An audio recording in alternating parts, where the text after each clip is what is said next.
Today I'm going to show you how to plant bare root fruit trees.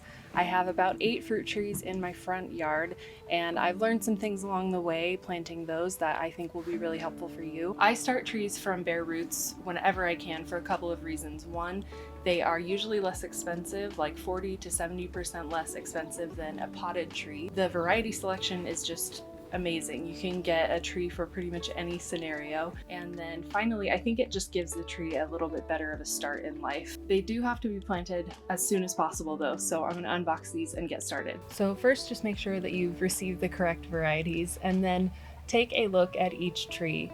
I am looking at the roots to see if there's anything dead or rotting, which I will trim off. I have accidentally planted dead trees before, so before putting it in the ground, if I can't already tell that it's alive by flower buds or something like that, I'm going to scrape away just the top layer of the bark just a little bit, which will show the cambium layer.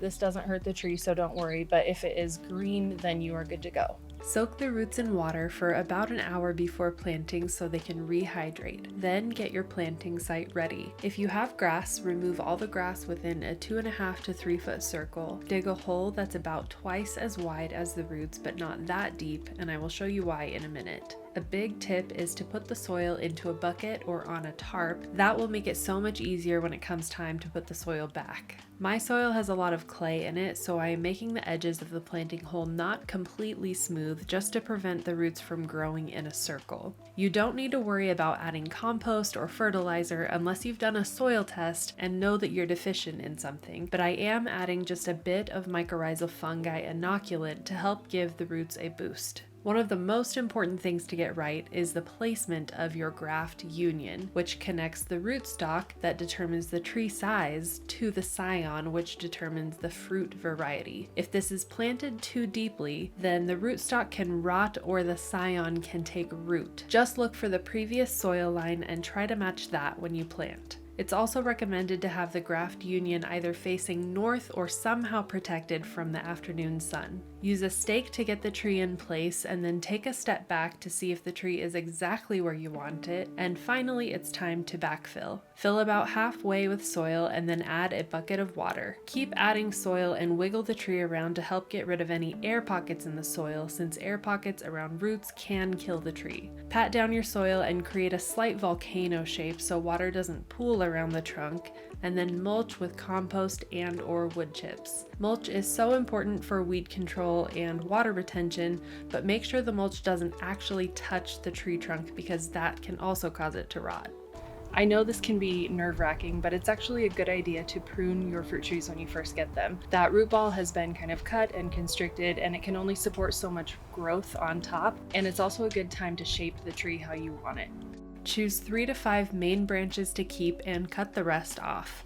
Then trim each of the branches to an outward-facing bud. This is going to help promote strong branching in the right directions. I'll show you another example with this plum tree. I'm cutting off any branches that are going directly towards or away from the fence, along with one that sadly broke in shipping, and I'm ending with this shape. One pruning trick, if you want the tree to create a branch in a certain spot, is to cut a notch all the way down to the white wood right above a node on the trunk. This has to be done while the tree is dormant, but that will pause the flow of energy and hormones in that cambium layer we talked about earlier and encourage that node to form a branch. Something I feel like hardly anyone talks about is training your fruit trees.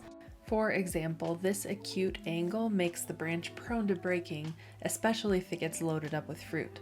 There are a lot of ways you can do this, but I am temporarily loosely tying this branch to another stick to make it a 45-degree angle at least. Just be careful about damaging the tree with anything rubbing against the bark or cutting off its circulation as it grows. It might not look like much, but that's 6 fruit trees in this backyard. Now you just water deeply once a week and wait for it to leaf out and flower. Even though the variety selection when you're shopping for bare root trees is one of the most awesome things about it, there are some things that I wish I had known before shopping and buying the other 8 trees that I have. So if you'd like to know more about what to look for when you're shopping for bare root fruit trees, then watch this next video.